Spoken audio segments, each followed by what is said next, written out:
Welcome, everybody, to our third Teaching with Society talk show. This is a running talk show on how we actually manage to bring our educational system and our courses more into society instead of hiding them behind the ivory towers and in the ivory towers of the campus. Today, we really want to talk to you about and to each other about why is this important? Why is it important to bring teaching into society, to have more interventionist education, but also, and maybe specifically, about what makes it very difficult, what are the pitfalls of doing this, and what can be gained.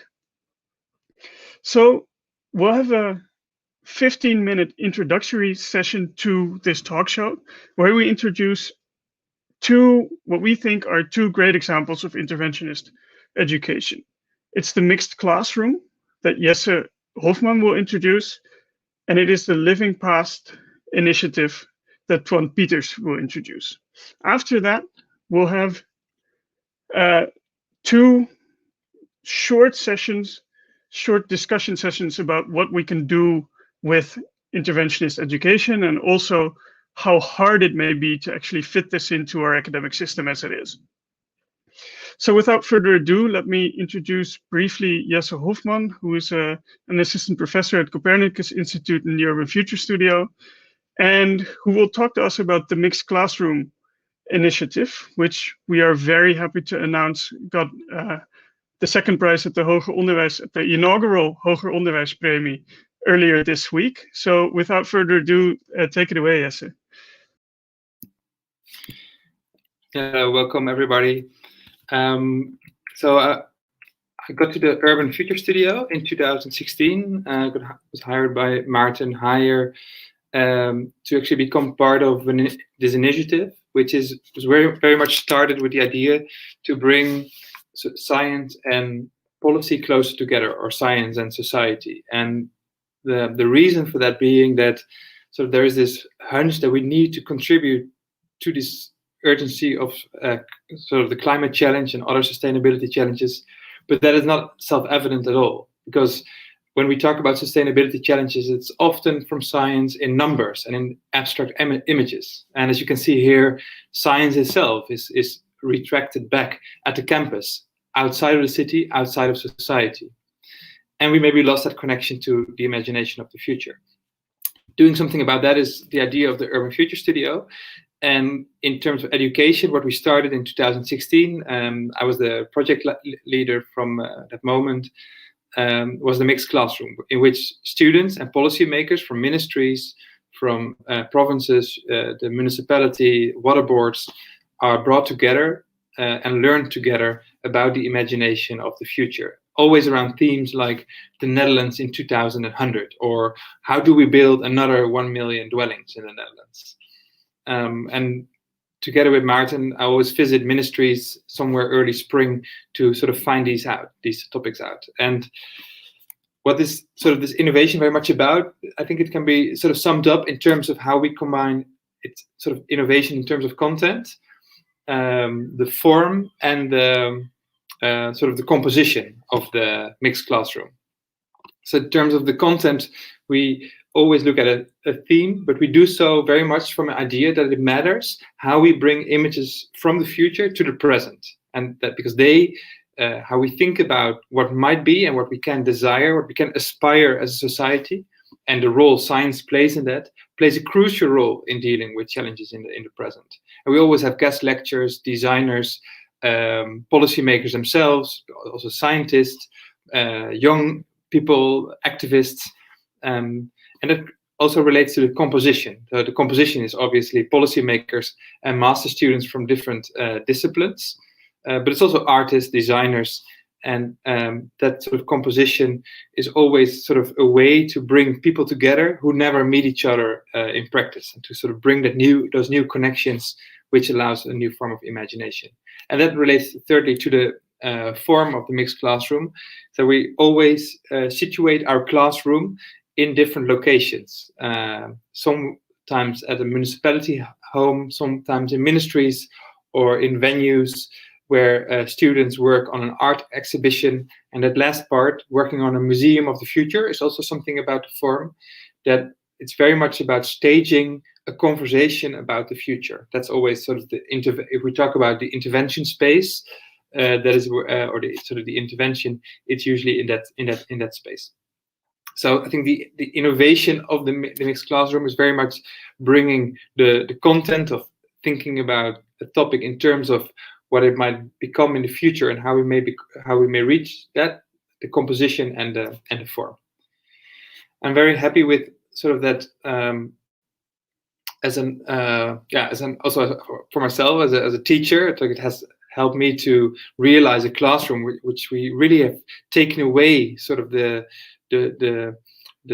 how you call that, like the obstacles, the walls between disciplines, between science and society, and what it means for a student to be part of this classroom will be told by Isabel Liedtke in a short video. Unfortunately, this is in Dutch, but this is your cue. Ik ben Isabel Liedtke, ik ben opgeleid als planoloog en stadsgeograaf. Ik werk momenteel in een adviesbureau dat Studio Bereikbaar heet. En we zijn bezig op het snijvlak van de ruimte en mobiliteit. En ik heb deelgenomen aan de Mixed Classroom van 2017-2018. De meerwaarde die de Mixed Classroom voor mij had, een hele belangrijke voor mij, was de bruggen die werden geslagen tussen de wetenschap en de praktijk. Verder denk ik dat ook heel kostbaar was dat je dus echt met de source, eigenlijk de beleidsmakers, voor ons ook vaak de toekomstige opdrachtgevers aan de slag ging. En als laatste denk ik ook wel het interdisciplinaire. De brillen die iedereen op had en de potentie die we dus ook in onze wijk zagen, die verschilde per bril. En dat was voor mij wel heel interessant om te zien en dus ook om van te leren dat mijn blik niet altijd de blik is. Een concreet project dat we hebben ondernomen is voor mij de Coach for Conversation. Dat was een bustour waarbij we langs 5 verschillende wijken zijn gegaan. En we dus eigenlijk letterlijk en figuurlijk met elkaar op pad gingen om te achterhalen wat is de crux van het verhaal voor deze wijk. De invloed die de Urban Future Studio voor mijn loopbaan heeft gehad is denk ik in zijn algemeniteit dat tot mij door is gedrongen hoe krachtig verbeelding is.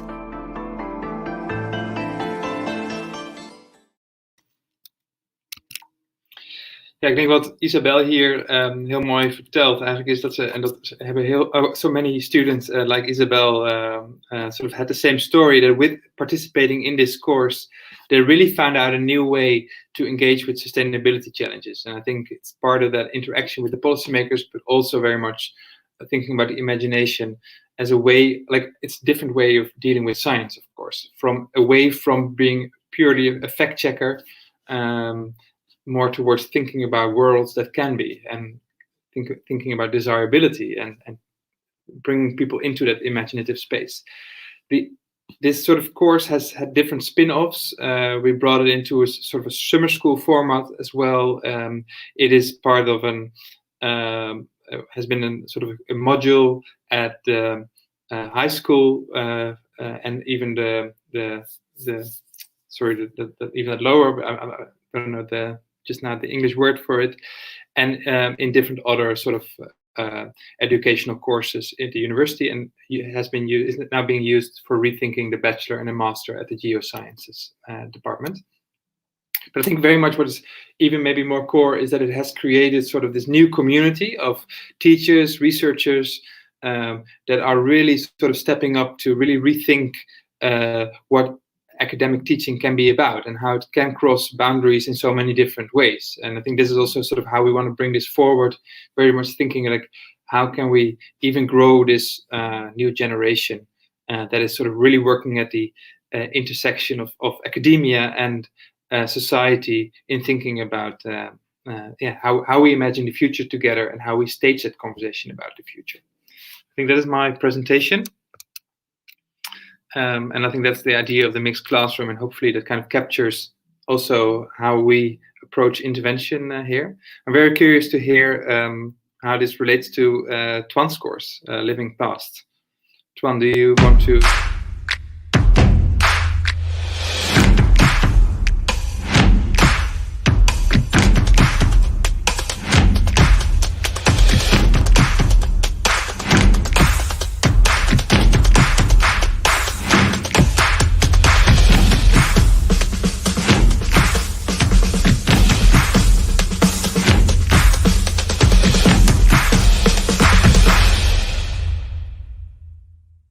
Utrecht University's Living Past course, we use technology to explore the rich history of our beautiful city. Together with our students, we have uncovered fascinating stories and developed new ways to experience them. Through VR, interactive visual novels, a custom app, and much more, we have designed and developed tangible media products with real-life value outside the university's doors. You start the course by setting your personal learning goals, such as becoming a better presenter, learning how to program, becoming a better writer, or anything else you deem important. Based on your and your fellow students' learning goals, we invite experts from various disciplines to assist you in your learning journey. In the group-based design project, you gain hands-on design experience by creating a digital prototype to convey a part of Utrecht's rich history. With your team, you can present your prototype to a large group of stakeholders at the end of the course. In the course, we welcome students from all disciplines, as well as both bachelor's and master's students.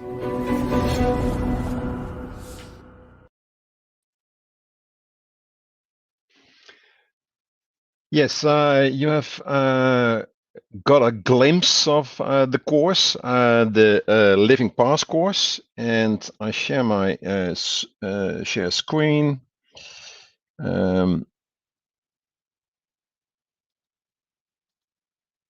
See whether this works. Yeah.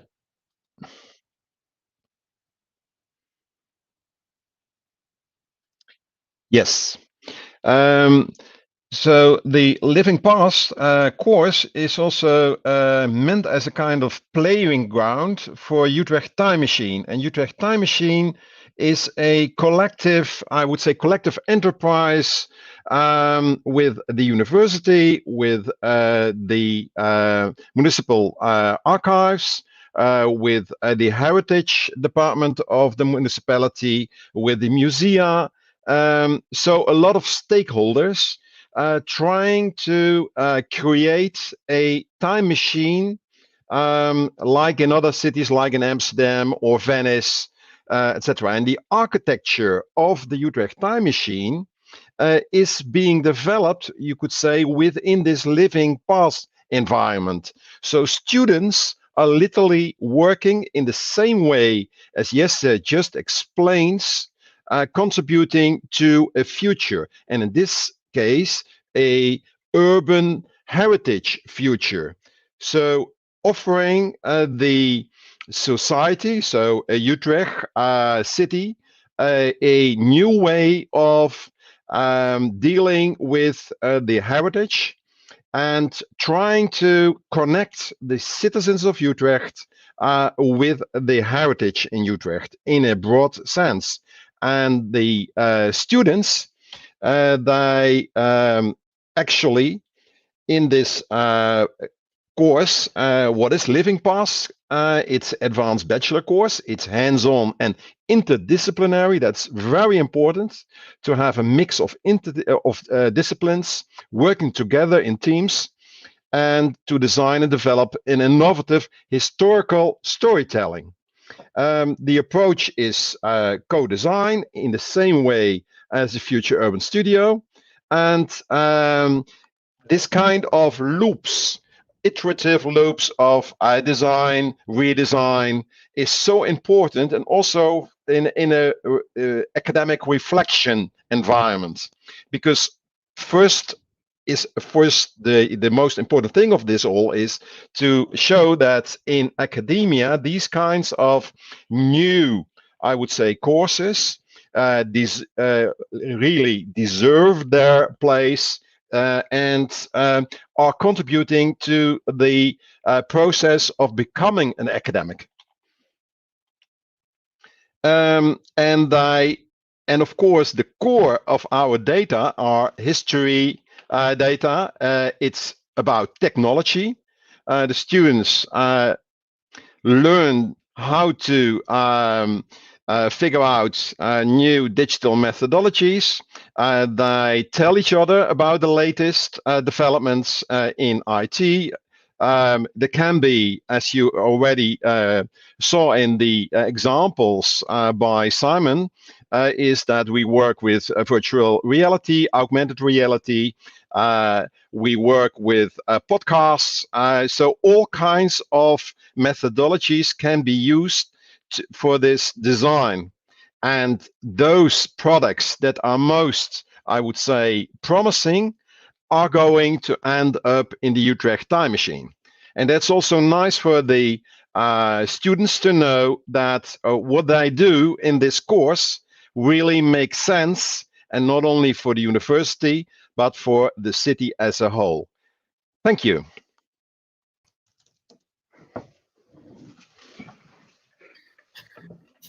So, Thank you. Yeah, Jeroen, you go ahead. Twan, thank you, Twan and Jesse. This was very interesting. So basically, what I see here is two options or two ways of dealing with interventionist education. One is expanding the range of imagined futures and the futures that we can work towards, and the other is sort of the inverse but the same. It's expanding what the historian Jim Fleming would call the usable past and what we should care about and how. And I think these are two particularly potent examples of interventionist education, but of course they aren't the only ones or the only possibilities. So, Ivar, I would suggest that we move on to our panel because we're in a very short time frame. Sounds good. Let's do it. But first, before we do that, give me a very brief moment to introduce yourself. So please bring yourself back up on the screen.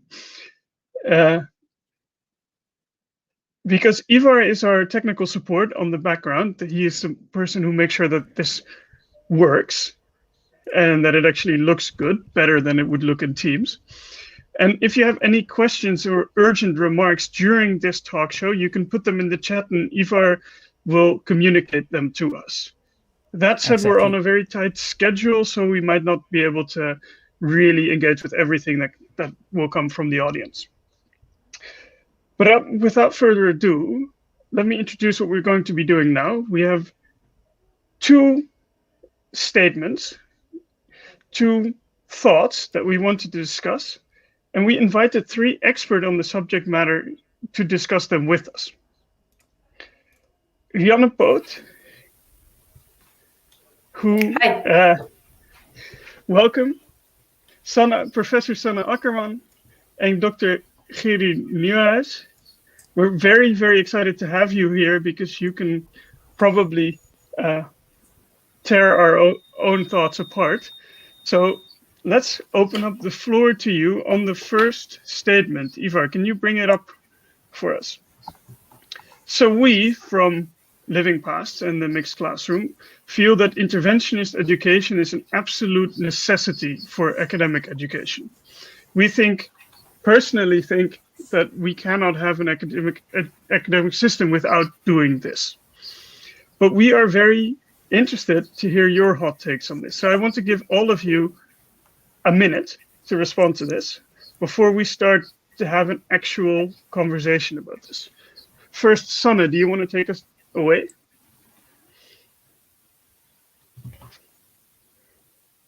I'm afraid I can't hear you. I thought this was Ivar was going to arrange this. No, sorry for that. Thank you for being invited and being able to respond and reflect on your beautiful educational interventions. I think if I respond to the statement purely as it is formulated, I think I would say yes on behalf of the students. I think it's an absolute necessity for academic education in the sense that students simply need to discover where their contribution lies or can lie, which can only be done by looking into the world and not only departing from their own disciplines, but seeing the world as it is developing, which is automatically related to indeed the past. Where are we coming from? And also needs some kind of reflection in relation to the future. In terms of societal impact, I'm a bit more cautious about the statement. I think to do interventions to have impact can be a very risky business, because things have consequences. Students, I think, coming from university have maybe more authority when they engage with others than they might be aware of themselves. So it depends very much on how you arrange this engagement. That would be my first response. Thank you. Very, very fruitful already. Rihanna, do you want to jump in there and maybe respond and make sure you have your, go ahead. Yes. Thank you, Sanne. It's very interesting. Yeah, I also think it's a very necessary in this time. This type of education is necessary for students to understand the world better. Now, I want to caution as well that it's not, for me, it's not a replacement of good theoretic education. Students that we have at the university are the brightest minds, and they need that knowledge in order to spot new opportunities for current problems and for future issues. And I think it's very important that we as a university give them the safe space to learn how to tackle problems, and what greater space is there as a safe space than our own education. Thank you. Giri, do you want to jump in on this? Yes, thank you. I agree with both Sanne and Rihanna. Also share the ethical concerns of Sanne, indeed. But also, of course, I find it very important that students are, we could say, being faced with all kind of social and spatial issues and how these develop in practice. It also gives, you could say, a face to those social and spatial in our department issues.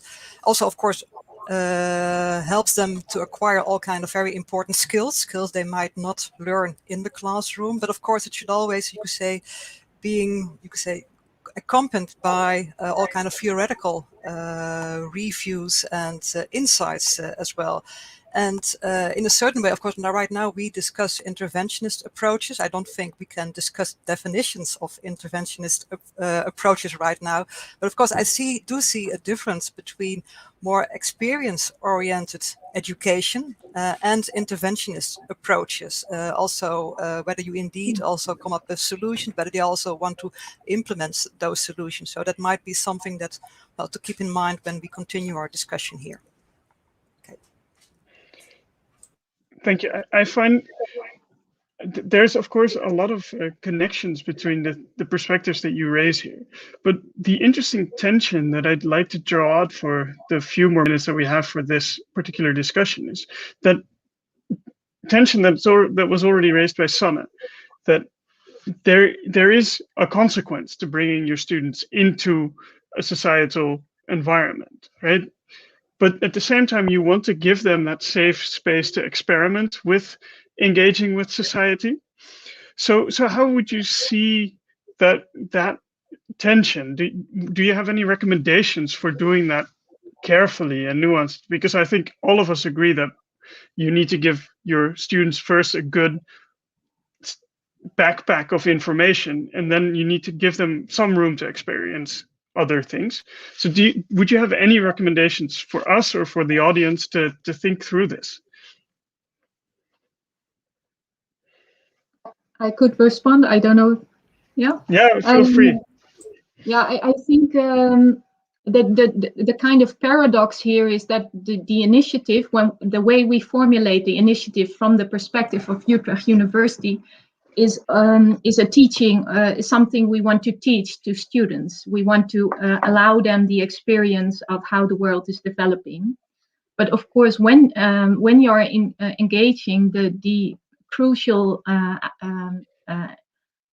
element, or almost the ethical obligation, is also that you establish mutuality, wederkerigheid, so that there is it's no longer the aim that we teach students a particular reflective attitude or so.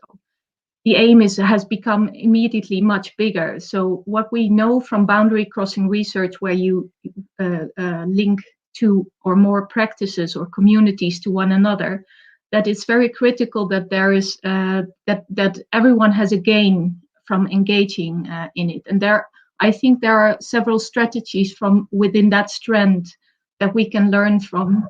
But I think that the crucial aspect is that everyone has a say. So what I very much liked is the way Jesse formulated it earlier, that you basically stage a conversation. And that should be the purpose, I think, doing this. Isn't it always also, you could say, related to expectation management? When you indeed start a certain idea, when you would like to collaborate, that you very clearly also discuss with the other partners the expectations you might have. And also, of course, including the students here as well. So not, of course, assuming that everything will be clear because you have certain idea project in your mind, but of course also other partners will have their own ideas, their own agendas also. So indeed, I think that this requires quite some preparation as well, and also of course you need some time to do this. So I think expectation management is in a way also important here. Yeah, I would very much agree with Geri. It's like if you're going into a teaching hospital, you know that there will be people who are just working and learning how to become a doctor. And this is the same thing. We should inform our stakeholders that our students are willing to help them, but that they're learning on the job at the same time.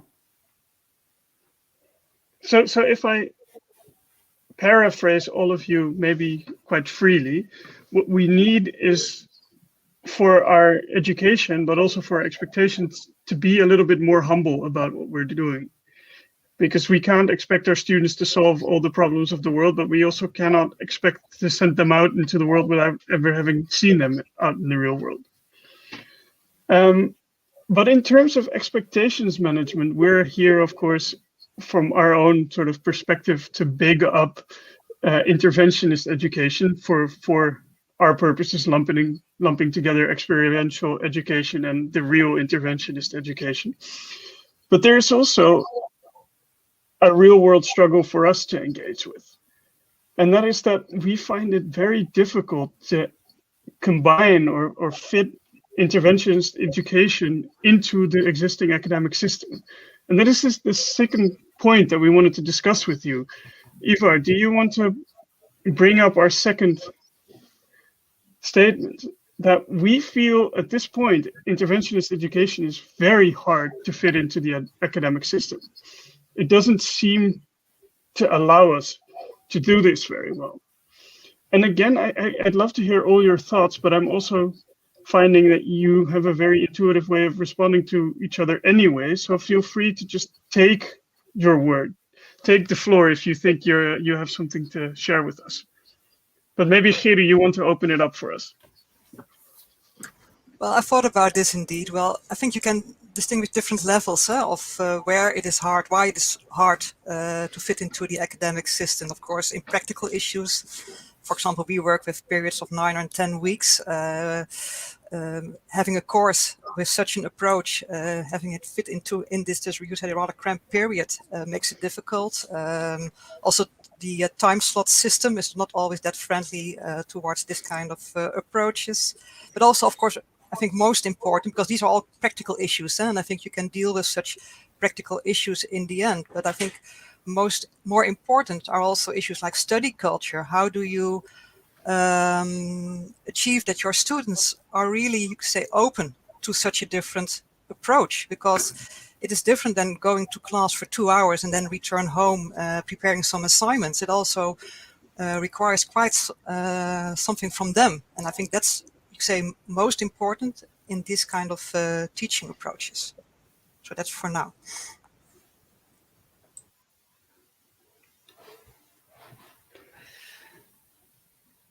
I can at least confirm what Geri is saying on when we look at students and how they experience academic programs, then many of them feel that they miss kind of the sense of where to they are studying. Of course, they know what kind of profession they might be prepared for, but that's something else than the purpose of their education. But there is a very ambiguous idea in what students say. So on the one hand, they really seek this kind of education, really want to go out. But on the other hand, they are being taught throughout to prepare for already predefined learning goals with neat kind of course manuals, with specific assignments that are being assessed according to predefined criteria. So they indeed, I can simply confirm that students find it also important to just do the way they are expected to do. Whereas on the other hand, they continuously say, or many of them say, that they seek something like this.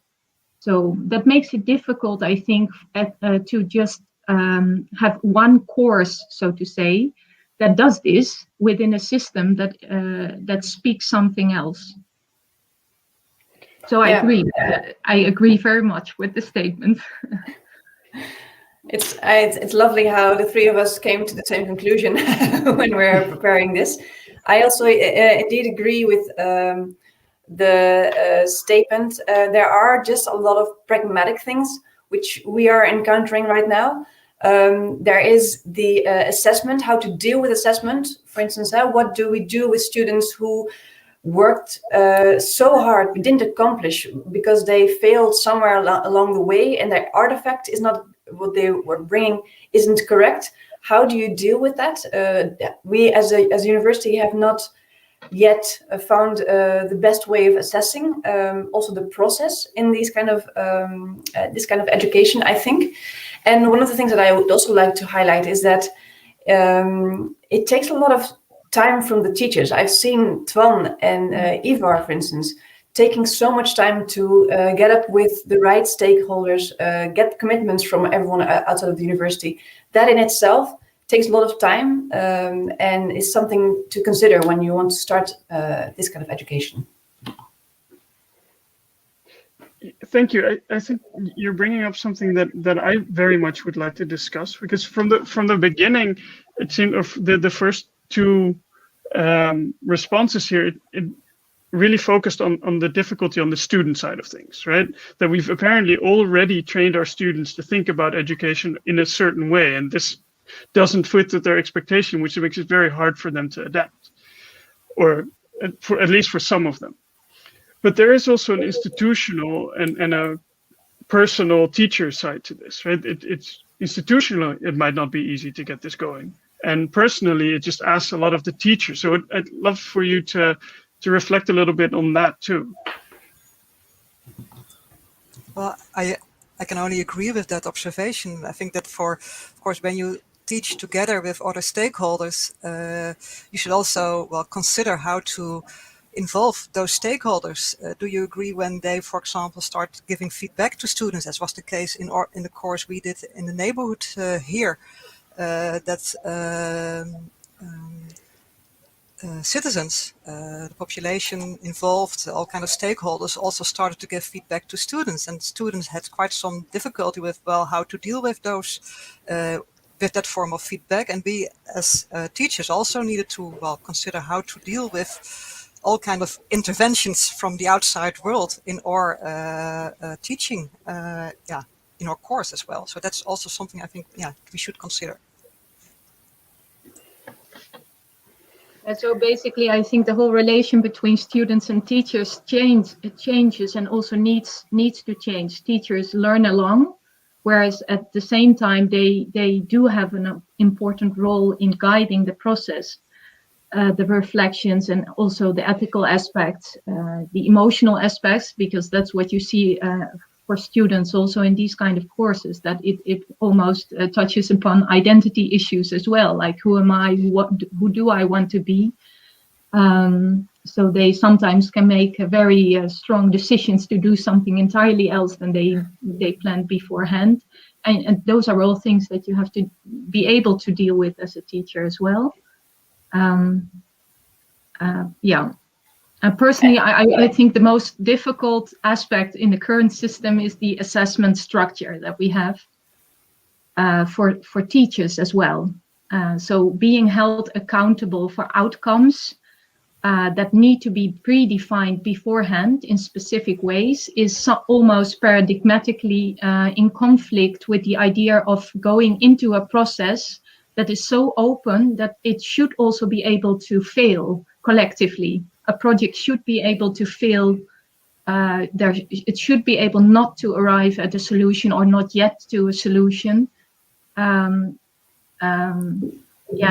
that's of course in current society very difficult for a higher education system that needs to be that is held accountable in all sorts of ways. So systemic, I would say we should begin there. I feel it's exactly what I feel, Sanne. In entrepreneurial education, we're talking about learning accidents. The surprises that come towards you during this process, they should count in the assessment, and we didn't find a system yet wherein we can actually assess those, but they're so important. So if I understand you correctly, what we're on is a search for a system that allows for education to be more of a formative experience rather than output driven. And I don't think any of us really knows what that looks like, but it's a search. But I think there were also some interesting questions raised in the chat. So maybe Ivar can update us on what is going on online. Indeed, I'd love to. So we have some questions from both Femke and Robin, who have the same point, which is, are there any suggestions on what we would need to change in order to make it fit into the academic system? Now, we already heard some things about assessment and also course scheduling, but it's maybe something we can delve a bit deeper into. What can we do from an organizational perspective to make it work, basically? Yeah.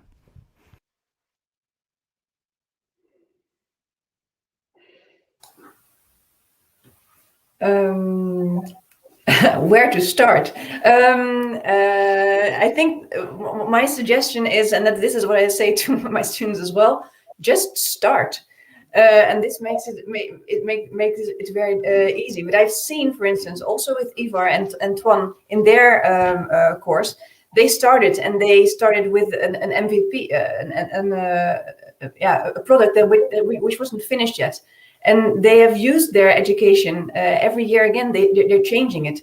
It is important that you, as a teacher, take a first step. Maybe attract one stakeholder and see how it works in your course, and then you can iterate and make a format which becomes more freely, and also make an assessment which becomes more freely.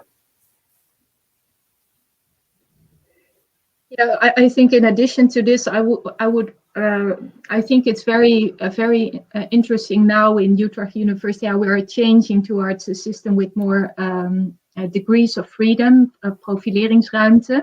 So not only at the level of courses, that you can also build in more space to go across programs, to link disciplines, and maybe to establish longer-term projects as well around certain engagements in the city. Or I think this is also very important. I think we're also already making important innovative steps in our own university at this moment. So that's good news. Geri, do you want to have the final word on this? Because we're unfortunately already running out of time.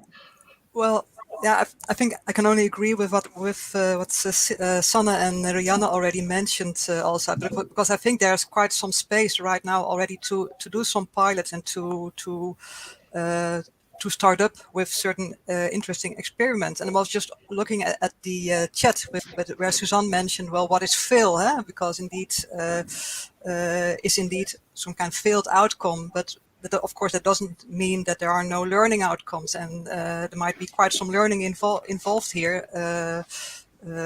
So fail is perhaps not always the good word to describe when there are certain unintended outcomes, because these can still be quite valuable. So that was my contribution here, I guess. Yeah.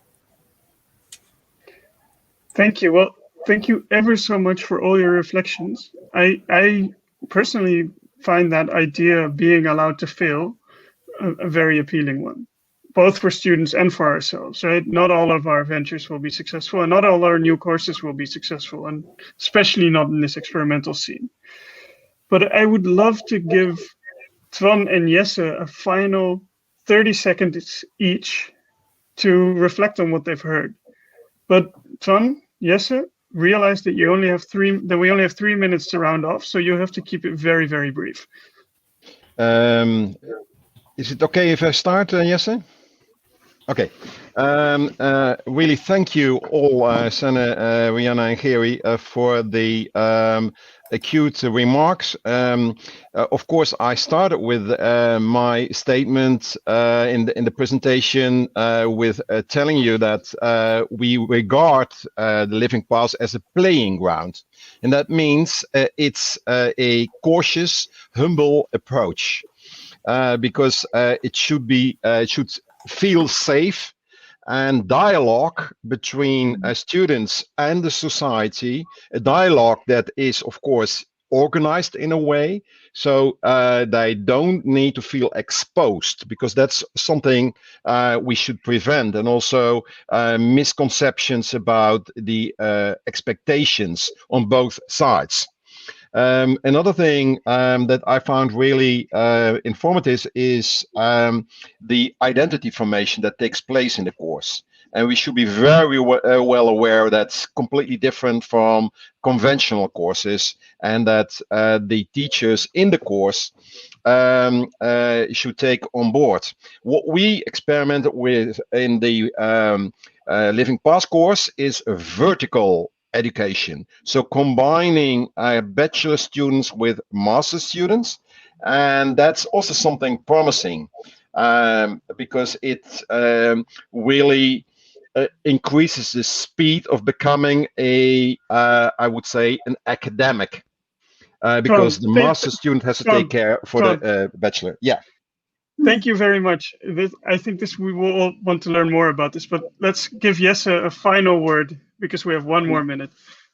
I'm very, very grateful for this conversation, and I think it really shows that we're sort of all really ready for this sort of next step, and talking about this at a more conceptual level, talking about the ethics, as Sanne introduced. I think that was such a great start, and talking about assessment, and but also just where to start. And actually, in many ways, it makes me very confident that that there's so much to win, actually, because we're so far away, maybe from bringing science more into society in a productive way. That just by sometimes changing some variables in existing courses already makes a big difference. And just by having interdisciplinary courses, taking away sort of the boundaries that are there presently. So I see also from this conversation, there's so much to be gained, and I'm really looking forward to really work together with all of the people here in the room on that challenge. Thank you all for participating. Thank our guests, Sanne, Rianne, Geri. Thank you, Twan, Jesse, for your courses, but also for your efforts in this. Thank you, Ivar, for organizing this so wonderfully. And thank you, everyone who was participating, but not on the screen. And like Jesse also said, we would love to invite you all to have this as an ongoing conversation. So please come find, I think, any of us on the screen if you heard something that you found interesting. We're always welcome to, we're eager to chat to all of you. So please come find us, and we'll continue this maybe at some point in a physical setting. Thank you.